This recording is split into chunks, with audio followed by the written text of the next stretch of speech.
ನಮ್ಮ ಮುಂದೆ ಅದೆಷ್ಟೋ ಘಟನೆಗಳು ಜರುಗಿರ್ತವೆ. ಆ ಘಟನೆಗಳನ್ನೇ ಕೆಲವೊಮ್ಮೆ ಸತ್ಯ ಅಂತ ಭಾವಿಸ್ತೀವಿ ಮತ್ತು ಭ್ರಮಿಸ್ತೀವಿ. ಕಣ್ಣಿಗೆ ಎದುರಿಗೆ ಕಾಣುವ ಪ್ರತಿಯೊಂದು ವಿಷಯವೂ ಸತ್ಯವೇ ಆಗಿರಬೇಕು ಅಂತೇನೂ ಇಲ್ಲ. ಒಂದು ಬಾರಿ ಇಬ್ಬರು ದೇವತೆಗಳು ಭೂಮಿಗೆ ಇಳಿದು ಬಂದರು. ಒಂದು ಪಟ್ಟಣಕ್ಕೆ ಬಂದು ಊರು ಸೇರುವುದರ ಒಳಗೆ ಅವರು ಮನುಷ್ಯರ ಹಾಗೆ ದೇಹವನ್ನು ಧರಿಸಿದ್ರು. ಇಬ್ಬರು ತಾಯಿ ಮಗಳಂತೆ ಕಾಣ್ತಾ ಇದ್ರು.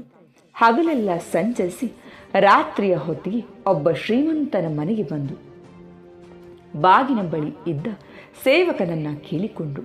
ಆತ ಇವರನ್ನು ಶ್ರೀಮಂತನ ಬಳಿಗೆ ಕರೆದೊಯ್ದು ಅವನ ಮನೆ ಐಶ್ವರ್ಯವನ್ನು ಕಂಡು ದೇವತೆಗಳಿಗೂ ಆಶ್ಚರ್ಯ. ತಾಯಿ ಅವನನ್ನು ಕುರಿತು, ಸ್ವಾಮಿ, ನಾನು ಬೇರೆ ಊರಿನಿಂದ ಬಂದಿದ್ದೇನೆ. ನಮಗೆ ಇಲ್ಲಿ ಯಾರ ಪರಿಚಯವೂ ಇಲ್ಲ. ಇದೊಂದು ರಾತ್ರಿ ಕಳೆಯಲಿಕ್ಕೆ ನಮಗೆ ಸ್ವಲ್ಪ ಸ್ಥಳ ನೀಡ್ತೀರಾ? ಬೆಳಗಾದ ತಕ್ಷಣ ನಾವಿಲ್ಲಿಂದ ಹೊರಟು ಹೋಗ್ತೇವೆ ಅಂತ ಬೇಡಿಕೊಂಡು ಆತ ಬಡಪೆಟ್ಟಿಗೆ ಒಪ್ಕೊಳ್ಳಿಲ್ಲ. ಬಹಳ ವಿನಂತಿಸಿಕೊಂಡಾಗ, ದಿನಕ್ಕೆ 4 ಜನ ನಿಮ್ಮಂಥವರು ಬರ್ತಾರೆ, ಅವರಿಗೆಲ್ಲ ಅವಕಾಶ ಮಾಡಿಕೊಡ್ಲಿಕ್ಕೆ ಇದೇನು ಧರ್ಮಛತ್ರವೇ? ಆದರೂ ಹೆಣ್ಣು ಮಕ್ಕಳು ಬಂದಿದ್ದೀರಿ, ನೋಡೋಣ ಅಂತ ಹೇಳಿ ಇವರನ್ನು ದನದ ಕೊಟ್ಟಿಗೆಯ ಮೂಲೆಯಲ್ಲಿ ಮಲಗಿಸ್ಲಿಕ್ಕೆ ಆಳ್ಗಳಿಗೆ ತಿಳಿಸ್ದ. ಪಾಪ, ಇವರನ್ನು ಅಲ್ಲಿಗೆ ಕರೆದುಕೊಂಡು ಹೋಗಿಬಿಟ್ಟು ಅಲ್ಲಿ ಮಲಗುವುದೇ ಅಸಾಧ್ಯ. ವಿಪರೀತ ಸೊಳ್ಳೆಗಳ ಕಡಿತ, ಅದು ಸಾಲದಂಥ ಸಗಣಿಯ ನಾತ. ಇಬ್ಬರಿಗೂ ರಾತ್ರಿ ನಿದ್ದೆ ಮಾಡಲಿಕ್ಕಾಗಲಿಲ್ಲ. ಹಿರಿಯ ದೇವತೆ ಕುಳಿತಿದ್ದ ಪಕ್ಕದ ಗೋಡೆಯಲ್ಲಿ ಒಂದು ತೂತು ಇತ್ತು. ದೇವತೆ ಮಣ್ಣು ತಂದು ನೀರಿನಲ್ಲಿ ಕಲಸಿ ತೂತನ್ನು ಮುಚ್ಚಲಿ. ಅಲ್ಲಿ ತೂತಿತ್ತು ಅಂತ ಗೊತ್ತಾಗದಷ್ಟು ಚೆನ್ನಾಗಿ ಸಾಸಿ ಒಪ್ಪ ಮಾಡಲು. ಕಿರಿಯ ದೇವತೆಗೆ ಸಿಟ್ಟು ಬಂತು. ಈ ಶ್ರೀಮಂತ ನಮ್ಮನ್ನು ತಿರಸ್ಕಾರವಾಗಿ ನಡೆಸ್ಕೊಂಡಿದ್ದಾನೆ, ಅಂಥದ್ರಲ್ಲಿ ನೀನು ಅವನ ಮನೆಯ ಗೋಡೆಯನ್ನು ಯಾಕೆ ದುರಸ್ತಿ ಮಾಡ್ತಿದೀಯಾ ಅಂತ ಕೇಳಿದ್ರು. ಆಗ ತಾಯಿ, ಹಾಗೆಲ್ಲ ಬೇಗನೆ ತೀರ್ಮಾನಕ್ಕೆ ಬರಬಾರ್ದು. ಮೇಲ್ನೋಟಕ್ಕೆ ಕಾಣಿಸಿದ್ದೇ ಸರಿ ಅಂತ ಭಾವಿಸಬಾರ್ದು. ನಾನು ಯಾಕೆ ತೂತು ಮುಚ್ಚಿದೆ ಗೊತ್ತೇ? ಆ ಗೋಡೆಯಲ್ಲಿ ಹಿಂದೆ ಯಾರೋ ಪುಣ್ಯಾತ್ಮರು ಬಚ್ಚಿಟ್ಟಂಥ ಬಂಗಾರದ ರಾಶಿ ಇದೆ. ಈ ದುರಹಂಕಾರಿ ಶ್ರೀಮಂತನಿಗೆ ಅದು ದೊರಕಬಾರ್ದು ಅಂತ ಹಾಗೆ ಮಾಡಿದೆ ಅಂದು. ಸಣ್ಣ ದೇವತೆಗೂ ಖುಷಿಯಾಯಿತು. ಮಾರನೇ ದಿನ ಅಲ್ಲಿಂದ ಹೊರಟು ತಿರುಗಾಡಿ ಅಂದು ರಾತ್ರಿ ಕಳೆಯೋದಕ್ಕೆ ಒಬ್ಬ ಬಡ ರೈತನ ಗುಡಿಸಲಿಗೆ ಬಂದು ತಮ್ಮ ಪರಿಸ್ಥಿತಿಯನ್ನು ಹೇಳಿಕೊಂಡು ಮಲಗಲಿಕ್ಕೆ ಸ್ಥಳ ದೊರೆತಿತೆ ಅಂತ ಕೇಳಿದರು. ಆಗ ರೈತನ ಹೆಂಡತಿ, ಬನ್ನಿ, ದಯವಿಟ್ಟು ನಮ್ಮ ಗುಡಿಸಲಿನಲ್ಲೇ ಇರಿ, ನಮ್ಮೊಂದಿಗೆ ಊಟ ಮಾಡಿ, ನಮ್ಮಲ್ಲಿ ಏನಿದೆಯೋ ಅದನ್ನೇ ಹಂಚಿಕೊಂಡು ಊಟ ಮಾಡೋಣ ಅಂದ್ಲು. ಇದನ್ನೆಲ್ಲ ನಗನಗ್ತಾ ಹಂಚಿಕೊಂಡು ತಿಂದರು.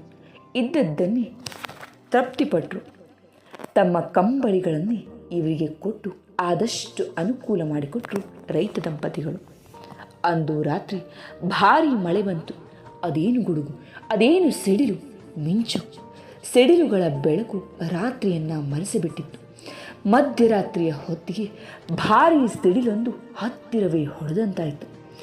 ಬೆಳಿಗ್ಗೆ ನೋಡಿದರೆ ಈ ರೈತನಿಗೆ ಆಧಾರವಾಗಿದ್ದ ಒಂದು ಮಾವಿನ ಮರ ಸಿಡಿಲಿನ ಹೊಡೆತಕ್ಕೆ ಸಿಕ್ಕಿ ಭಸ್ಮವಾಗಿ ಹೋಗಿತ್ತು.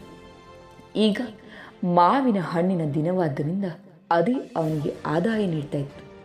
ಅದು ಹೋದದ್ದಕ್ಕೆ ರೈತ ಅಳ್ತಾ ಕೂತಿದ್ದ. ಆಗ ಮಗಳು ದೇವತೆ ಕೇಳಿದ್ಲು, ಇದೇನು ಅನ್ಯಾಯ? ಇಂತಹ ಒಳ್ಳೆಯ ಮನುಷ್ಯರಿಗೆ ಇಂಥ ತೊಂದರೆ ಯಾಕೆ ಬರಬೇಕು? ನೀನೇಕೆ ಅದು ಆಗದೆ ಹೋಗೋ ರೀತಿಯಲ್ಲಿ ನೋಡ್ಕೊಳ್ಳಿಲ್ಲ ಅಂತ ಹೇಳಿ ಕೇಳಿದ್ಲು. ಆಗ ತಾಯಿ, ಮಗು, ಮೇಲ್ನೋಟಕ್ಕೆ ಕಾಣುವುದನ್ನೇ ನಿಜ ಅಂತ ಭಾವಿಸಬೇಡ. ನಿಜವಾದ ವಿಷಯ ಗೊತ್ತೇ? ನಿನ್ನೆ ರಾತ್ರಿ ಮೃತ್ಯು ದೇವತೆ ರೈತನ ಹೆಂಡತಿಯನ್ನು ಕರೆದುಕೊಂಡು ಹೋಗಲಿಕ್ಕೆ ಬಂದಿದ್ದ. ನಾನೇ ಆಕೆಯ ಬದಲಾಗಿ ಮರವನ್ನು ಕೊಟ್ಟೆ. ಅವರು ಮತ್ತೊಂದು ಮರವನ್ನು ಬೆಳೆಸಬಹುದು, ಆದರೆ ಆಕೆಯ ಪ್ರಾಣ ಮತ್ತೆ ಸಿಗೋದೆ ಅಂತ ಕೇಳಿದ್ಲು. ಆತ್ಮೀಯರೇ, ಇದೆಷ್ಟು ಅರ್ಥಪೂರ್ಣ ಕತೆ ನೋಡಿ. ನಾವು ಕೂಡ ಹೀಗೆ ಅಲ್ವಾ?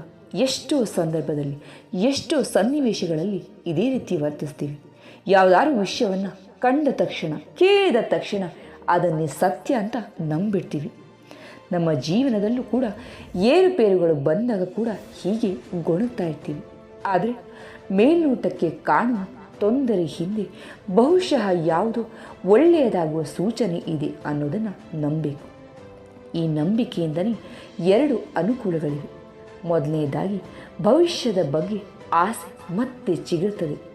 ಎರಡನೇದಾಗಿ ಬಂದ ಕಷ್ಟವನ್ನು ಸಹಿಸುವ ಶಕ್ತಿ ಬರ್ತದೆ. ಎರಡು ಕೂಡ ನಮಗೆ ಒಳ್ಳೆಯದೇ ಅಲ್ವೇ? ಕತೆ ಇಷ್ಟ ಆಯಿತು, ಅರ್ಥ ಕೂಡ ಆಯಿತು ಅಂತ ಭಾವಿಸ್ತೀನಿ. ಮೊದಲನೆಯ ಬಾರಿಗೆ ನಮ್ಮ ಚಾನಲನ್ನು ನೋಡ್ತಾ ಇದ್ದರೆ ತಪ್ಪದೇ ಸಬ್ಸ್ಕ್ರೈಬ್ ಮಾಡಿ, ಲೈಕ್ ಮಾಡಿ, ಶೇರ್ ಮಾಡಿ. ಕೇಳಿದ್ದಕ್ಕೆ ಧನ್ಯವಾದ.